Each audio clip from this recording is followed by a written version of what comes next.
What's up, everybody? Welcome back to Opinions Vary. That's Opinions with an A. Please like, share, and subscribe. Shadow government.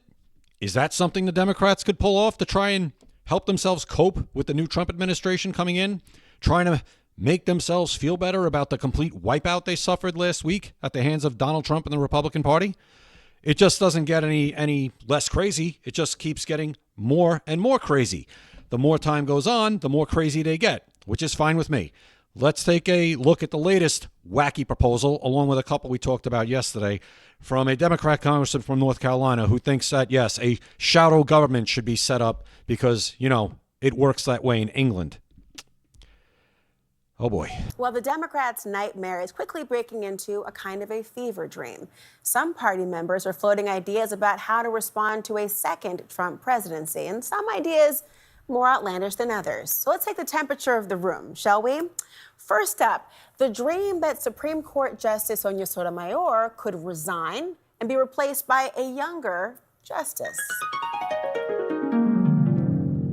I think that's actually a very good plan. I think it's something that should happen. Justice Sotomayor has been a more than able justice. I know that she may be having some personal issues that she contends with while serving on the bench. But, I don't want Justice Sotomayor to be another Ruth Bader Ginsburg in terms of staying too long. Bakari Sellers is as racist as he is dumb. Ruth Bader Ginsburg was in her 90s, and nobody wanted her to ever leave. They thought she was going to live forever. They would have weekend at Bernie's her up on that bench if they had to. If they could have, they would have. Okay, so Sotomayor is 70. So this is just another power grab from the Democrats trying to shiv somebody in the back to get rid of them so they can, keep the power that they have.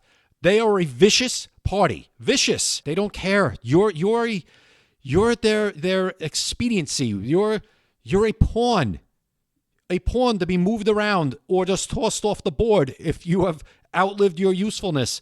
And that's what they think Sotomayor has at this point, because God forbid something happens to her during the next 4 years, Trump gets another shot at a Supreme Court justice. So they want her to prematurely, in my opinion, she's hasn't been there an extraordinarily long time. She's 70 years old. She's apparently in decent health. Thinks she has diabetes, but she's able to perform the job. And they want to kick her out the door because they want to make sure they retain power. They don't care about you. They don't care. Democrats, snap out of that one. She is staying put. Next fantasy? President Biden resigns, allowing Vice President Kamala Harris to ascend to the White House. We did this one yesterday. There's one promise left that he could fulfill, being a transitional figure. He could resign the presidency in the next 30 days, make Kamala Harris the president of the United States. Whoa. It would absolve her from being able to from having to oversee the January 6th transition, right? It would absolve her from getting her feelings hurt on January 6th. This is what I'm talking about. Keep thinking this way. This is why you're going to continue losing. I think the American people, as a vast swath of them, have had enough of this garbage. Had enough of it. People, grow up. Grow up. Of her own defeat. And it would make sure that it would dominate the news at a point where Democrats have to learn drama and transparency and doing things that the public want to see. They want drama. No, the public doesn't want drama. The public wants to be able to buy eggs that cost less than $8. They want to be able to buy butter that costs less than $7. That's what the public wants. They don't want drama. They don't care about your news cycle. They want to be able to go out on a jog and not worried about getting murdered. That's what they want. Again, Democrats, you might want to wake up. That's not going to happen. But it would force Trump to throw out anything with 47th president on it. And I said it yesterday. This one doesn't get it either. If you did that, then he'd just be able to sell stuff with 48 on it, and he'd make double his money. You guys don't get that? You right? I mean, I know your economic acumen is that of probably a kindergartner. So I guess that's why you're just not seeing how that works, how entrepreneurship and free markets work. I get it. It all makes sense how you just don't see that. And there's one more idea. A shadow government, similar to the UK, a group of lawmakers that mirrors the cabinet and publicly challenges them. Senator-elect Adam Schiff as Shadow Attorney General. Oh, God. Congressman Gregory Meeks, Secretary of State, or Colorado Senator Michael Bennet as Treasury Secretary. Well, that idea isn't just coming from a strategist, but a lawmaker. And joining me now, the man behind this idea, Congressman Wiley Nickel, a Democrat from North Carolina. No dream music needed. You're in person with us. Congressman, why do you think this is the way to possibly challenge this administration? First of all, this is something we can do. This is something that definitely can happen. And they've been doing it for over 100 years in the UK. Okay. We stopped caring what they do in the UK about 250 years ago. You see, we don't care what the UK does. In fact, everything they do, we should pretty much do the opposite when it comes to government. Okay, they still have a king, and even though he's a figurehead, they still have kings over there. So we don't care if they do it in the UK. In fact, if they do it in the UK, we should run away from it as fast and far away as possible. By the way, this guy's not. He didn't even run for re-election. His district got redrawn. He basically backed out. Apparently, he wants to run for Senate, I think, in 26. But this guy's on his way out. He's a lame duck congressman, and I guess he's trying to make a name for himself so he can, put that behind his Senate bid that I think he wants to go for in a couple of years. So this is an idea that his time has come. And if we do the exact same thing against Trump, we're going to get the same results. We have to step up our game. We have to go toe-to-toe with Trump. And it's not just about saying, what we're against. It's about saying what we're for. And I thought that was what a campaign was for, to say what you're for and what you're against. Now, you guys nominated a moron. Well, didn't even nominate her. You installed a moron who had to replace somebody who was never that bright, but at this point was pretty much a vegetable. So that's your problem. You don't now come in after a mandate has been established by not only an electoral college landslide, but a popular vote win, which is rare for a Republican, okay? And you're going to come in now and try to shadow the government. That's going to go over really, really well with the country. I'll tell you right now, if the Democrats this time do what they did in 2016, Trump's first term, I think the backlash is going to be strong because people don't want to see this administration undermined. They voted in a large part for the policies that this administration campaigned on. You see, that's what the campaign is, putting forward your ideas and what you're for and against. Donald Trump obviously did that way better than your candidate did, and that's why he was elected in a landslide. Now, if you want to undermine him and shadow his government and cause problems and get in the way, you know what? Be my guest. Be my guest. That'll help in the midterms, and it'll help in 4 years when we try to keep J.D. Vance or Ramaswamy or whoever emerges. 4 years in politics is a lifetime. It's 10 lifetimes, so anything could happen. But I don't think that if they want to play these games and interfere, and this is the resist, do it. Do it. You're only gonna turn more people off than they already are to your party. putting our best messengers out there to go toe-to-toe. They put Elise Stefanik at the UN. We should have someone going one-on-one with her, talking about what we would do better and why the choices they make are wrong. So what would this look like? It would be somebody who acts as if it was a State of the Union, a response they would give every time there is a major speech or press conference, or they'd have their own issue or white papers. What would this look like in practice? First and foremost, it's about accountability. It's about keeping public pressure on every member of the cabinet. When they step out of line, you got someone who is there ready to. What does step out of line mean? You mean when they implement policies that the people voted for that you don't like? Is that them stepping out of line? These people are unhinged. They're crazy. They're crazy, and they're crybabies. These aren't adults. When they say adults are in the room, that there's nothing further from the truth when they said now the adults are back in the room when Biden won. These people are children. They're literal children. Call them out. That's something we don't have. You've got an issue with the EPA. You've got the spokesman taking a counterpoint right away on your show. That's the point of it. Something where leadership, Hakeem Jeffries, Schumer, they could appoint folks, and we've got a ready match to go toe to toe, and it's worked well in the UK. Again, we don't care what's worked in the UK. In fact, it probably hasn't worked well in the UK, and we again stopped caring about the UK 250 years ago. Moron. There are some who would look at this and criticize it and suggest that you'd be delegitimizing this administration, not Exactly. simply giving an alternative accountability vehicle. What do you say to those who'd question this as a ploy to try to undermine a decisive victory? I think it's about making sure that they're accountable. That's the whole point of it.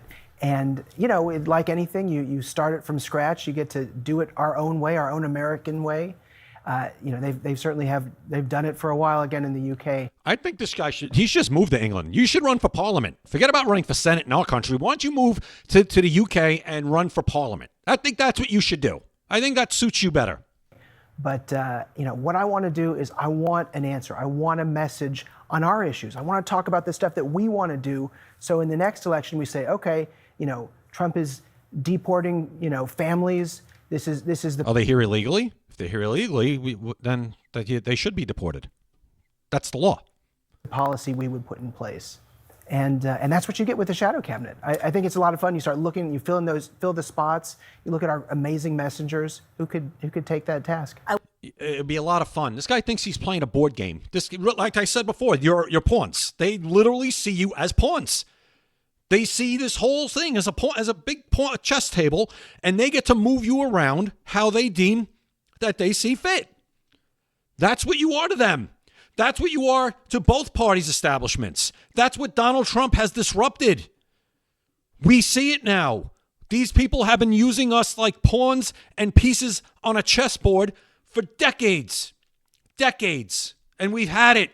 We've had enough. We elect you. You're not leaders. You're representatives. You work for us. We don't work for you. And the longer you don't get that, the more you're going to continue to lose. I pray to God that's what happens. I wonder how that would be different from the leadership that would certainly have their voice on these issues as well. I'm curious to see if there's some support behind it. But there is a colleague of yours, Congresswoman Alexandria Ocasio-Cortez, who asked her followers about accountability in this vein.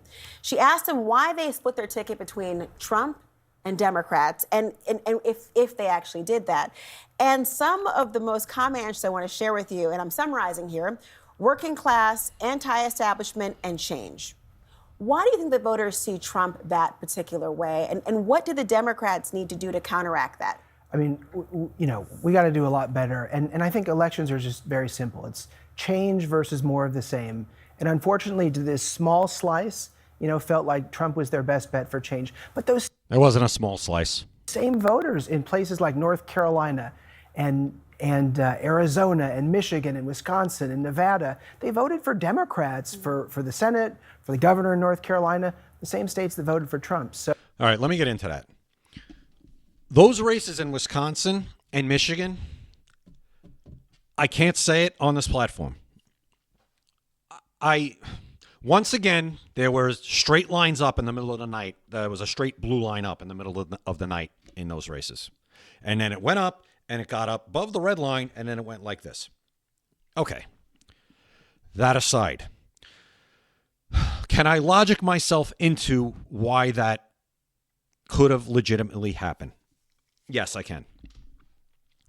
I think there were plenty of Democrats that voted for Donald Trump because Harris was such an awful candidate and things were so bad over the last 4 years.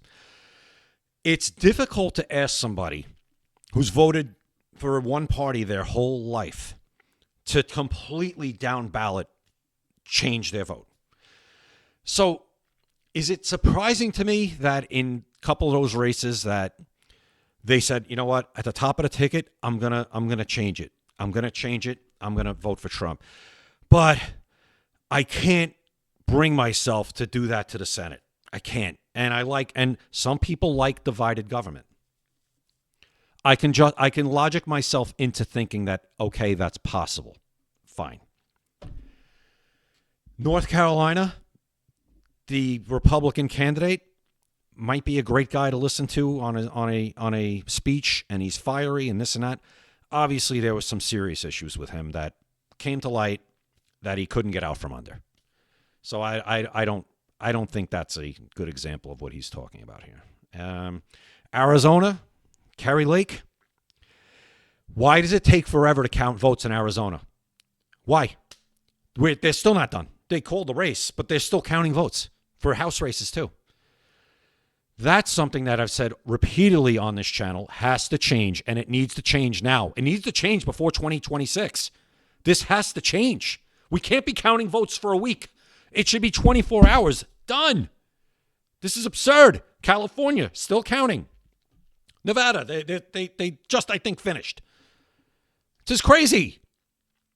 Can't happen. So the Carrie Lake thing, again, I don't know. I can't say it on this channel or I'll get kicked off. You guys tell me what you think in the comments. So, I really see it as a mixed bag with all this stuff, but we got to do a better job talking about economic issues, talking about issues that matter at the kitchen table. Those are the things that I think that the Democrats who won in those same states did a really good job with. Yeah, and they also attached themselves to Donald Trump in Michigan and Wisconsin, even in Pennsylvania. Casey, who lost the Senate race there to McCormick, they started running ads back showing, oh, I did this with Donald Trump. I did this. We passed this bill with Donald Trump signed it. Yeah, because they knew the writing was on the wall that Donald Trump was going to win those states. And they wanted to hitch their wagon to him somehow. And it seems to have, worked for Baldwin and who was the one in, I'm not sure, the one in Wisconsin. I forget the name. But it did not work for Casey, but it worked for 2 out of the 3. But this guy's talking like, these are the things we need to do. Well, wait a minute. The election was a week ago. Why weren't you doing them? Nobody could talk to the Kamala Harris campaign. You know what? She was so bad. She's such a bad candidate. I don't think she's capable of messaging. I just don't think she's capable. So the worst presidential candidate easily in my lifetime, and I'm over 50, easily in my lifetime, probably the worst candidate in the last 100 years. If a historian can go back and look, she's probably the worst candidate in 100 years. That would be part of the message of the shadow cabinet, too, to promote those ideas? Absolutely, 100%. All right, well, we'll see how it works out. Congressman Wiley Nickel, thank you so much for joining us. Thanks so much. So there you have it. Again, another wacky, just throw it at the wall. This is how we're going to cope with this defeat idea. Instead of just saying, well, he said, message better. We got to do that. Why don't you start there and not go and say, let's try to disrupt the Trump administration? Like you have Gavin Newsom saying, like Kathy Hochul now in New York's backed off that a little bit because I think she kind of thinks she has to because Trump cut New York in half as far as the popular vote in New York State. He only lost New York by 11 points. And in New York, you're dealing with the largest city in the country. You're dealing with upstate Albany. But then the rest of the state is red. There's red. Long Island now is red. All upstate, red. And he made inroads in New York, in Manhattan, in the 5 boroughs of New York City. With the Latin community, with the black community, with the Jewish community. He made serious inroads. Eric Adams is going to be Donald Trump. The mayor of New York City is about to be Donald Trump's best friend because Eric Adams is under indictment. And Eric Adams, if him and Donald Trump can get the immigration problem, the illegal alien problem in New York City straightened out, that's a win-win. It's a big win for Eric Adams, and it's a great win for Trump. And then maybe, who knows, with Donald Trump being in charge and his DOJ now, maybe Eric Adams' indictments then suddenly go away. Who knows? But with these, getting back to it, these governors that are going to fight Trump, and we're going to, Pritzker in Illinois saying he's going to have to come through me. I'll tell you what, here's how we get through you, J.B. Pritzker. We'll just throw a stake to the side, and then you can go chase it, and we'll just walk right by you. That right, like a dog, you'll just go chase the stake. Okay, knock it off. You know what? Like I said, do it. Go ahead, resist. The country's not going to tolerate it this time, and you're only going to diminish your party more than it already has been diminished by this nonsense that people are tired of. They're tired of it. They want to see their issues taken care of. Food on the table, security, crime being brought under control, inflation being brought down. They want a good job. They don't want to have to work 3 jobs to pay the rent. They don't want to have to bring a spreadsheet to the supermarket to see if they can buy, a couple of more apples or if that's going to put them under. That's what they want. They don't want to be spending their tax money go to Ukraine or even Israel. They don't want to see it anymore. They want these things stopped so we don't have to send money to Israel to defend the entire Middle East. It's really not difficult. This is not rocket science. But they are so twisted. They are so immature. They are so affected that they can't just see what's right in front of their face. And the longer they don't see it, the more they're going to lose. And I'm fine with that. It gives us more time to get this country back. Anyway, tell me what you guys think in the comments. Please like, share, and subscribe. If you made it this far, if you like what you've heard, definitely subscribe. Definitely hit the like button. If you don't like what you heard, hey, still subscribe, because I like the back and forth. So that's fine too. I'm here for everybody. The show is called Opinions Vary. So you're allowed to have your opinion as long as it's rational. As long as it's rational. And not, like these people. Don't be like the people that go on these shows. Even if you hate Donald Trump and you don't like his policies, don't be like these people. You're not going to get anywhere. You're not going to convince anybody. You're not going to persuade anybody acting like them. So I'll leave it at that. Continue to follow me at Opinions Vary.